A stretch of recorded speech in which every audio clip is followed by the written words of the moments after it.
our current politics and our current spiritual realities require the creativity, cooperation, and imaginative ingenuity of infinite game players.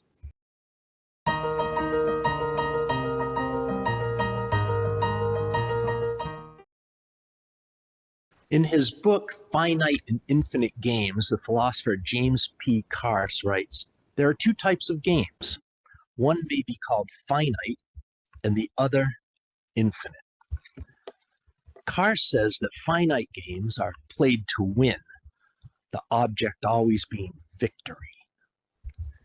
Infinite games are played for the joy of playing,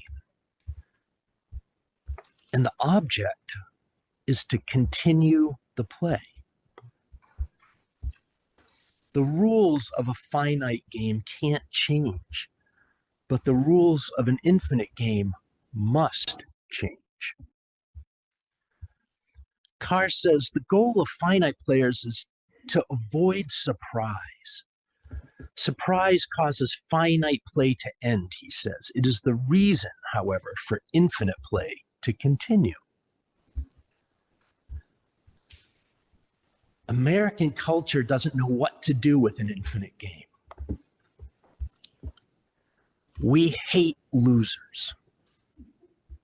We must win. We expect victory. We can't imagine any scenario in which America isn't number one.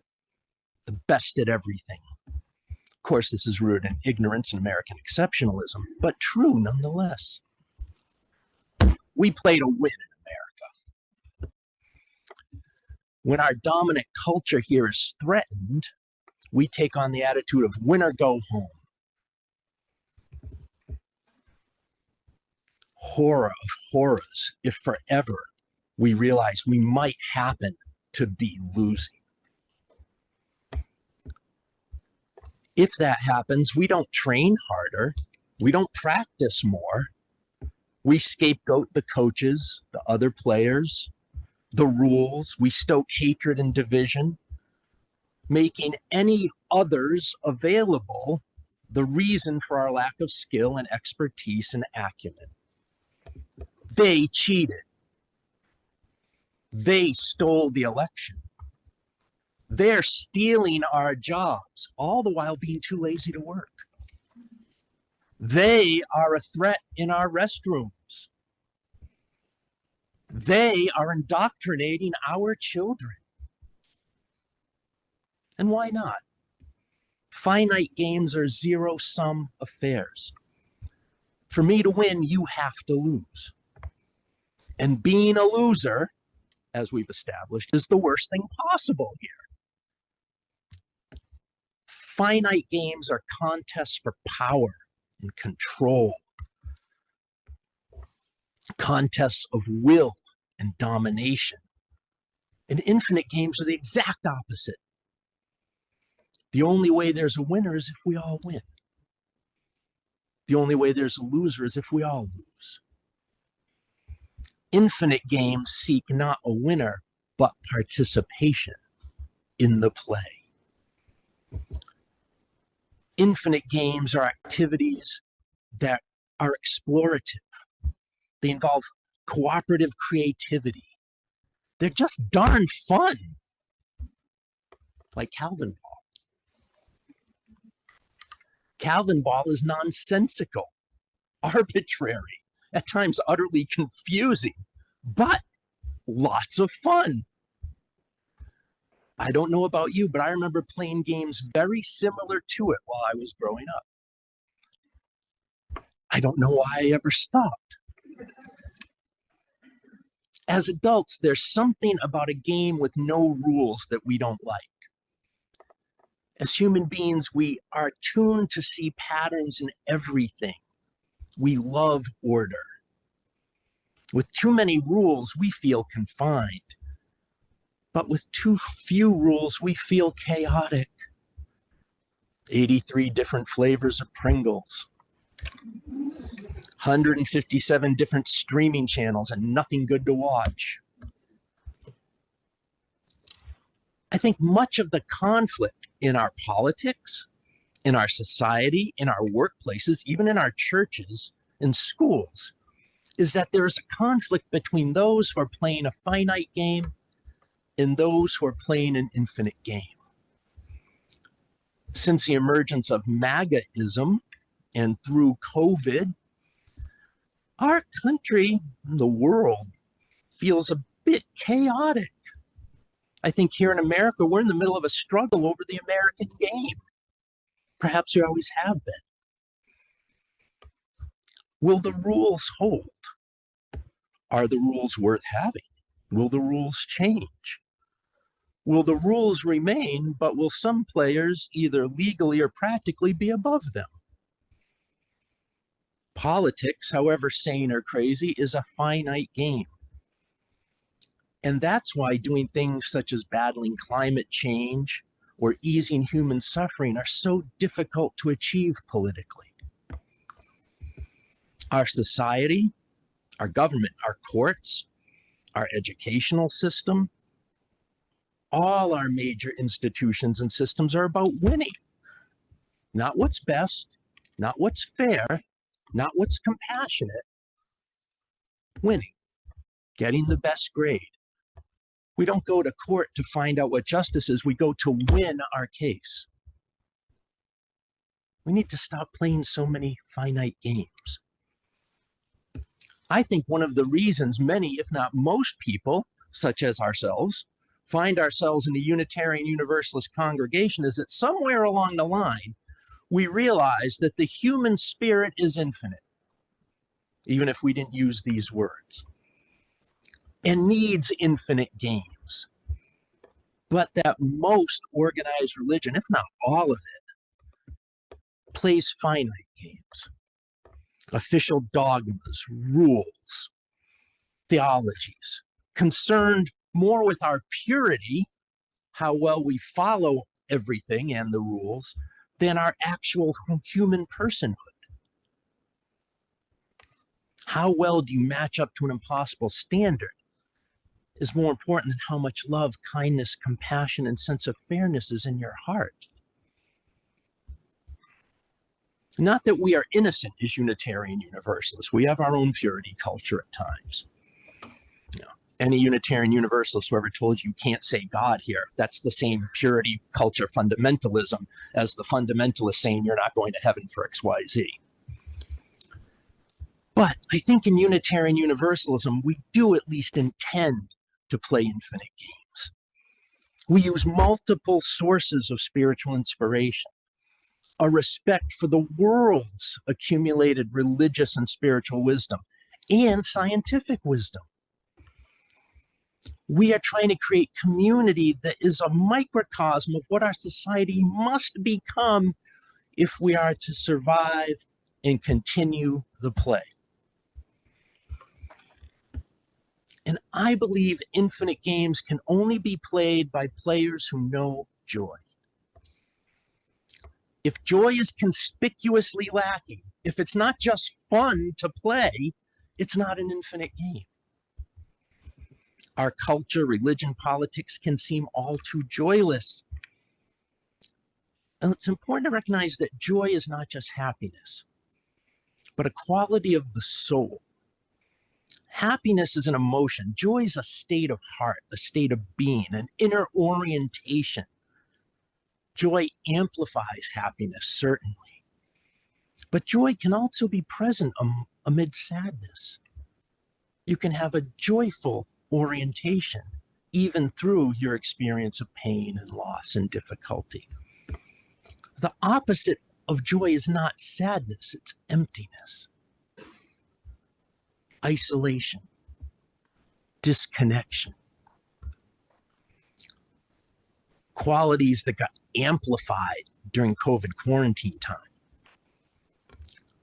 when safety measures forced us to be more separate from each other than we wanted to or needed to.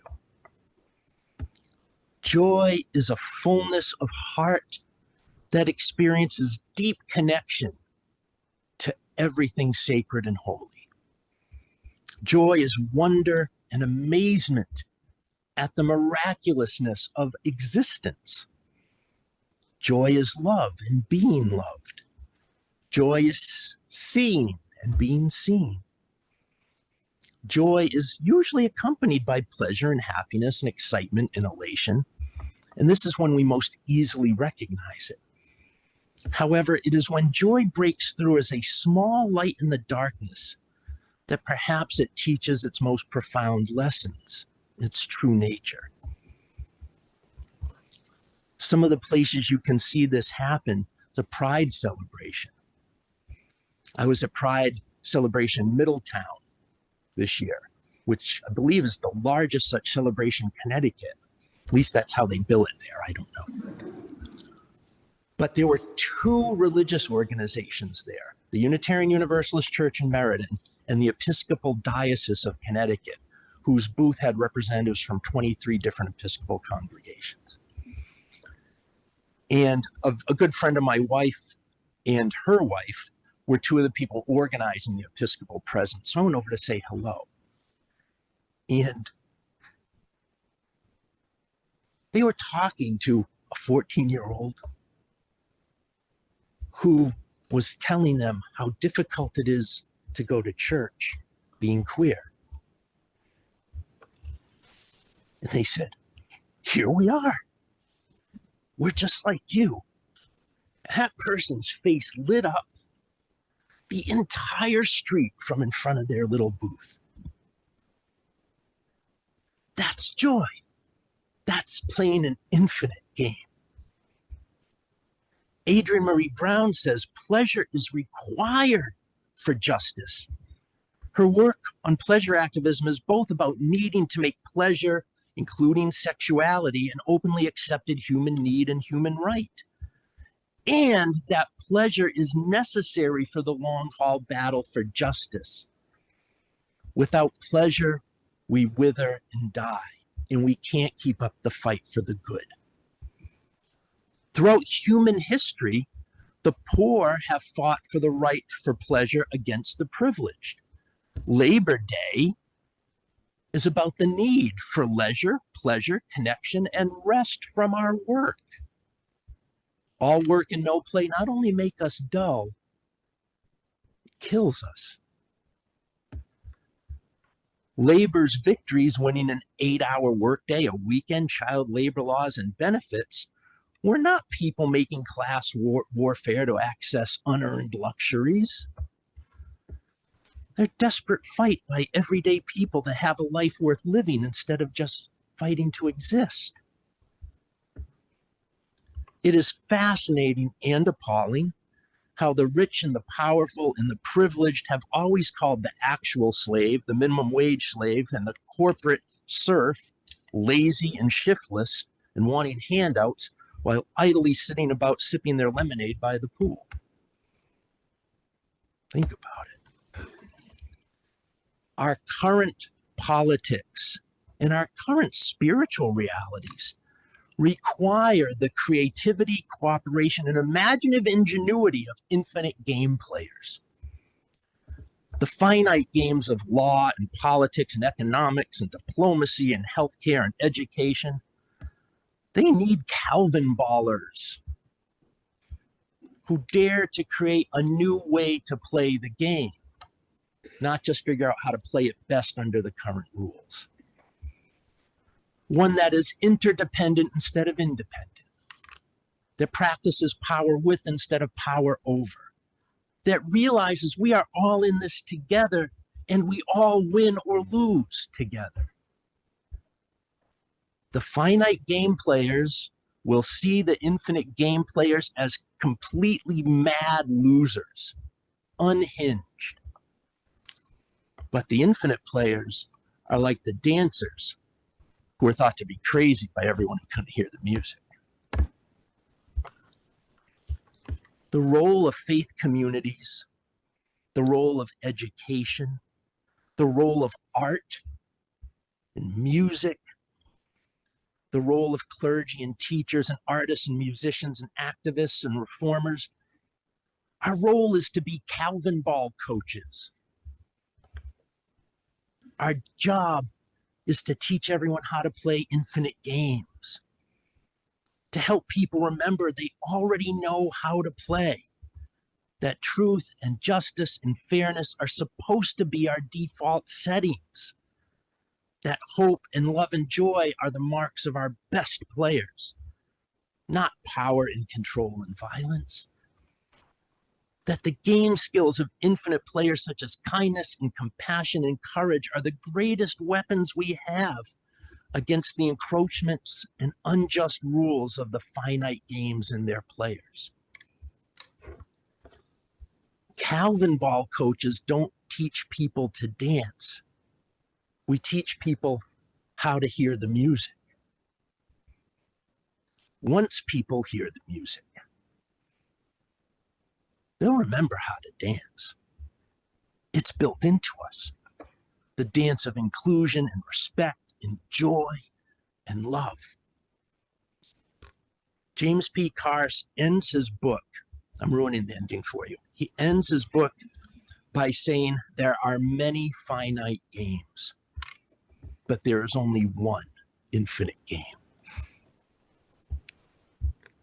I invite you to play it, and play it joyfully. We need you on the team. Check out my website and blog at tonylorenzen.com for even more resources that will open your mind, touch your heart, and inspire your spirit.